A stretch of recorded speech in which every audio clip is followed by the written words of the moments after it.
Morning everyone. Morning, morning. Only two of us today, me and John. Gav's gone to, where he gone? Croatia. Gone to Croatia. Having a few beers in there. I think he needs a break from us. He's had enough. Yeah. Like near Rossendale today, near Scout Moor. We're going to see loads of wind turbines and an old mill. We used to supply the area with water. John knows all about that because it's named after him, Mr. John's. Yeah, Mr. John's mill. Yeah, don't know a lot about Rochdale really. I've heard of the Rochdale cowboy, and I know Lisa Stansfield was famous from this area, but I don't know much about Rochdale. Anyway, just approaching Cheesden Lumb mill, which is what we've come to see today, and looks really interesting already. It's like a playground. This is going to take some exploring. So we started the walk on a lay-by on the A680 just outside of Bury, Cheesden. Cheesden Brook, which provided power to 15 mills and employment for 2,000 workers in Cheesden Valley, but affectionately known as Mr. John's after its owner John Howarth, who had control of the flow of water down the valley. This mill, 1786, was a full flowing mill where the woolen cloth from the nearby cottages' weavers were processed and given a felted texture. It ended in the days producing lamp wicks, closing in 1898. Now this is our plunge pool, and this is the waterfall we wanted to see. Bit early in the morning, yeah, it's only 8 o'clock, but maybe on the way back we'll have swimming there at 4 o'clock if it's nice. What do you reckon, John? Look inviting or look a bit dirty? Well, yeah, it does look a little bit dirty, but it might be a bit inviting when we get back, when we're all hot and bothered and sweaty. Yeah. I think I read somewhere it's the peat making it go orange. Yeah. On the old, but I know that's not orange. I've not got my swimming gear, so I'll have to go in my boxes and share your towel. Simple, innit? Hey, look at this, Sean. What have we got? Whoa. It's slippy it's on like here, an oak, so I didn't slip then. Slippy on here. Don't jump down. John, I'm sliding backwards.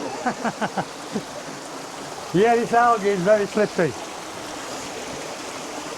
Right, I'm all there now. We have a tunnel. Oh, this is low.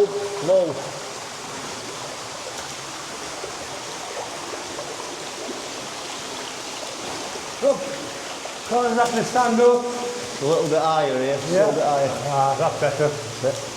I know what this back feels like now. This must be where they collected all the water to feed to the mill. Yeah, that's the one. Yeah, to power the mill. Very impressive place, this. Imagine it back in the day when it was all active and... employed a lot of people, seemingly. Yeah, brilliant. And the water's got the orange tint to it because of the peat. It picks it up and makes everything orange. Get a bit tight, a bit lower now, lower. Crouch right down. Rucksack's catching on the ceiling. Just about squeeze out here. Yeah, just getting out now. Oh, rucksack's caught. I'm out. Wow, look at this mountain stream. At least we don't have to wait too long on the side to get a bridge shot in.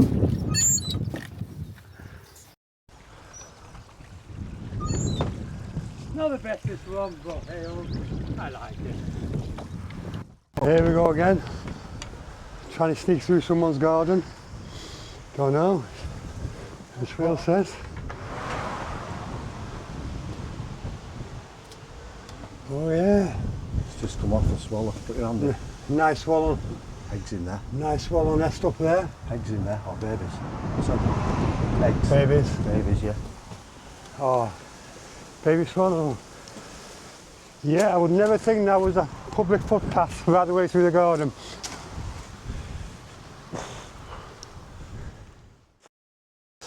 Anyway, it's something I've always really wanted to do. Normal kids like to go to a farm to see the animals, but I want to go to a wind farm because I've never been to one and I've never seen a wind turbine up close. I know they're big, but I can't really grasp how big they are. So we'll see. This is a very interesting route.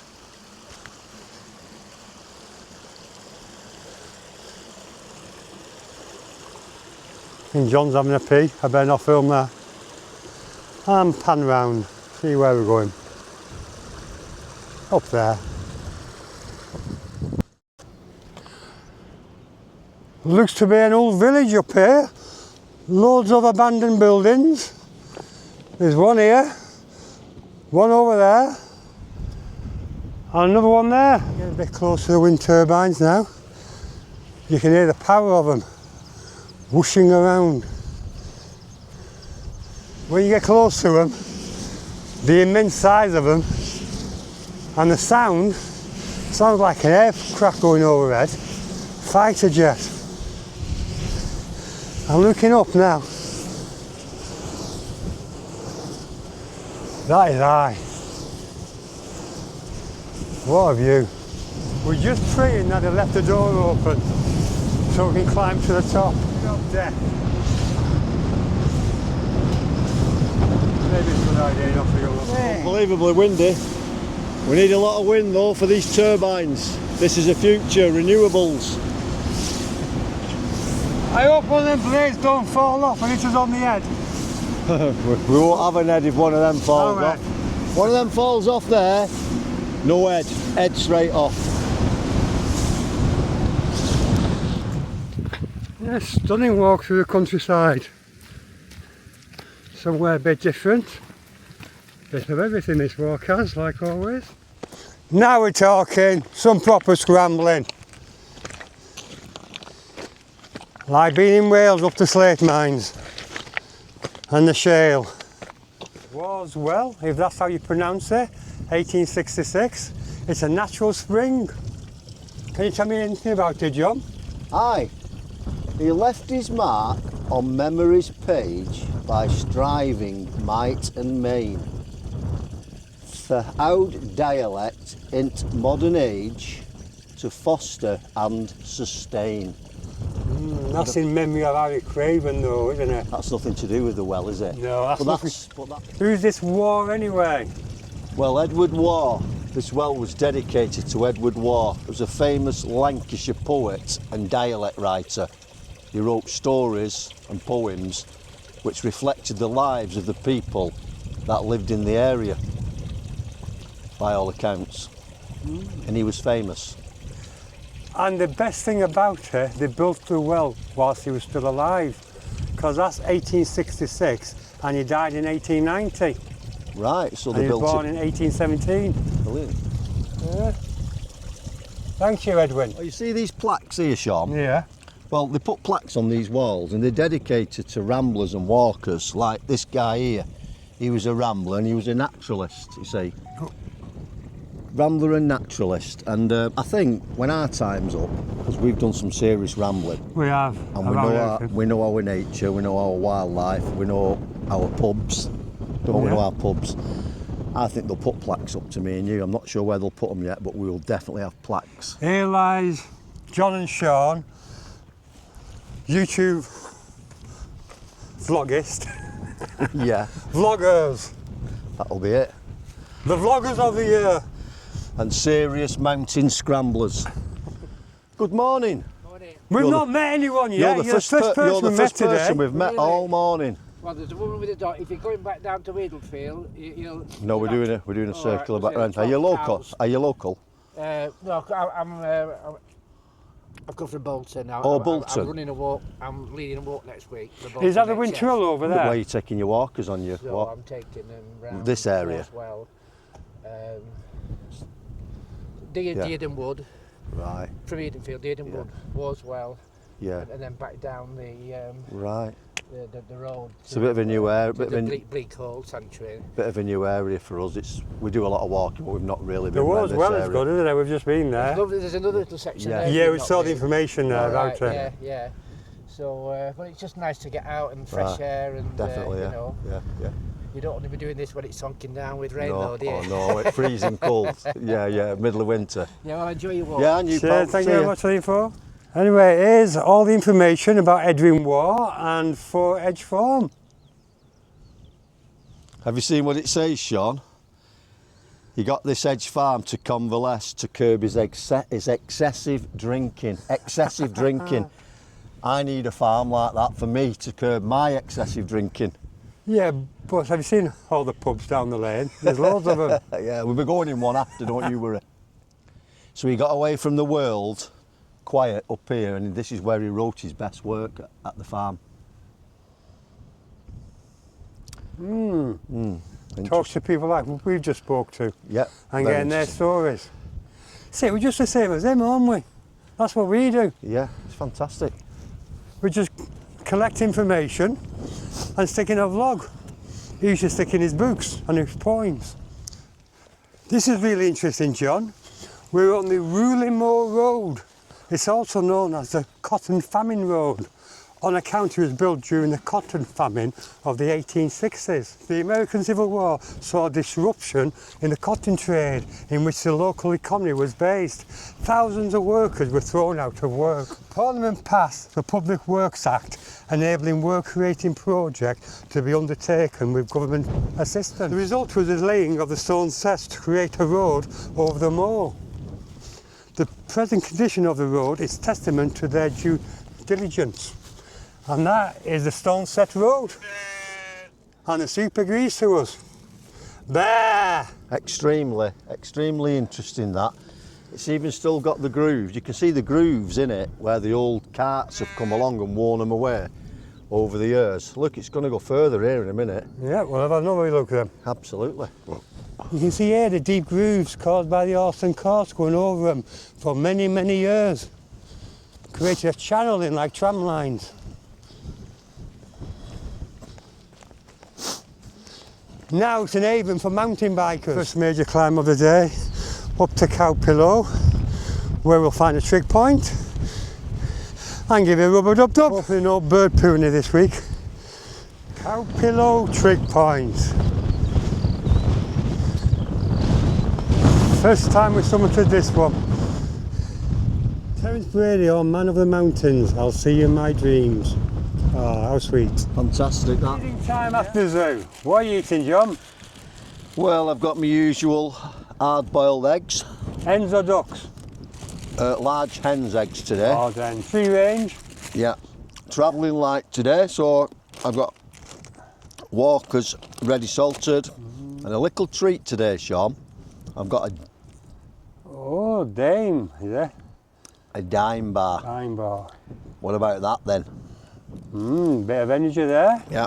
I bet you can't guess what I've got. Let's have a look. Let me just feel it. I'm not sure what this is going to be. Bacon butty, obviously. But what have I got on it? I knew it'd be bacon. What have I got on it? Something I say, obviously. Brown sauce. No, tomato ketchup. I felt like I changed today.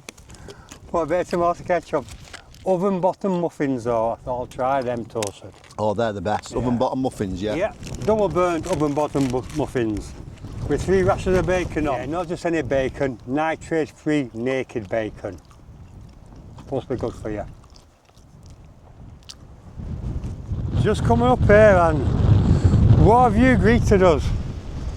We only came up to see these 2 pillars, wherever they are. Absolutely stunning view. Very scenic views around Cowpea Reservoir and the surrounding hills with all the wind turbines. Nice. I can't believe it, John. The path we just walked up, I thought it was just a path. A bridle way, I thought. Bridle way, but it wasn't, was it? No. What was it? Well, it was an old tramway. You used to get steam trains coming up here. If you look at this map, and the trains used to come along, and there's 4 quarries, so you could come up on the train. We're at Cragg Quarry, the biggest, and it said it used to be a trial of nerves, a strange journey full of surprises in a novel scenery. tortuous routes in the high moorlands. I mean, can you imagine coming up here on a train to visit these quarries? I mean, there's a picture of the train here. If you want to have a look, I mean, look at this. A train line up here on the high moors. I never knew that. It had branches to 5 quarries, created in 1867 by Butterworth and Brooks, extended over the high moorland in 1888. After a period of decline in the First World War, the track was lifted in 1920. So no trains after 1920. It'd be nice to keep it open now, wouldn't it? It'd be fantastic. I mean, look at that route down there. I can picture the steam train going down there now. Choo choo! Yeah. I heard this was an haven for mountain bikers. I can see why now. All the tracks they've got. Part of the Adrenaline Gateway. Less Quarry mountain bike trails. As I said, it's a great mountain bike area. And nearly Quarry to Cragg Quarry. If you have a look around here, it's just made for mountain bikes and scrambling.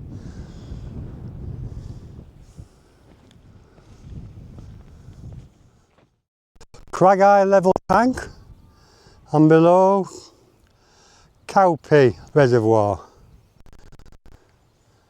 Can't say they ain't got enough water feeding them. I finally found the black sheep of the family. Hello. Hey, come here you. You're a bad un. We know you're a bad un. Yeah, you might as well run away. Black sheep of the family. Just have to come this way because it's a disused mine shaft. Danger, keep out. I know what that means, don't you? We've got to go over and see what's down there. Oh well, I was hoping to climb down here, but it's filled up with something. Maybe next one. Yeah, we're spoiled today for paths and tracks. Now we're on a cobble path. I don't know who built this one, but they did a good job again. Look what I just found. Let's see if we can win a prize at the fun fair. Oh, you get 3 attempts. So, you get 3 attempts. Oh, last attempt. go on. To win a prize. Ah, failed. Didn't want a prize anyway. Well, if we want to get rid of John, now's the time. Because he's there. And look what I've just found. Interesting. Could be a murder weapon. This is Green Booth Reservoir anyway. And what a nice setting it is. Someone's got a nice house down there, haven't they? Yeah, you can just see the top one. Upper Naden Reservoir. This one, which is really low down. Middle Naden Reservoir. And across the overflow, you have Lower Naden Reservoir and Green Booth. I like to see this flowing with water, but as you can see, dry as a bone. Best thing about going in the wrong direction, you get to find interesting places like this. Health and safety. How to get up the chimney to clear it out. Safe as houses. How's the water taste? Huh? Lovely. I used to have crimped hair like that, John. Did you? Before I spiked it up. I looked like that actually. Was it like that? Yeah. Before I crimped it. Yeah. Before, yeah. Do you want a plait it? Oh God, Shaggy boom boom boom. Hiya. Hiya Shaggy. Hey Shaggy bum bum. Well, that's the end of the hike, which was called Rossendale Ramble on all trails. Very nice hike that, wasn't it, John? absolutely fantastic. Great route, absolutely great route. You want to have a look at that on all trails, the Rossendale Ramble. And now we're in a pub here, Oud Betts. It's over 200 years old, this pub. And it's got fantastic views. What do you think of the views, Sean? Brilliant. If you like wind turbines. I've seen enough wind turbines today though. No, It's- never have enough of them. It's been That's tremendous though. fantastic. With it's been all wind farms and reservoirs today. Quarries. Quarries, lovely stunning countryside. Over 2,000 foot of elevation, 14.5 miles. But it's been another good one, a real good one. I'm pretty close to home as well. Yeah. 37 minutes away. I need to say, Gavin's not been with us today. Our other member. He's in Croatia celebrating his birthday. So me and Sean would like to raise a glass. And we'd like to say, many happy returns, Gavin. We hope to see you very soon. Cheers, Gavin. Cheers, Gavin. One for you, mate. So, all in all, it's been a great day, Sean, again. Yeah, I've enjoyed it. And we've got time for another beer. Yeah, definitely. And it's not quite as expensive as last week. What was these two, Sean? 12.40. $12.40 for two. What's that? $6.20 each. 6.20. Not bad at maths. Still not cheap. That not cheap. $6.20 a pint, but a bit less than $6.70 a pint last week. So we'd just like to say thanks for watching again. Hope you Don't forget to like, share and subscribe and leave a message, as always. keep following. Cheers. Cheers, everybody.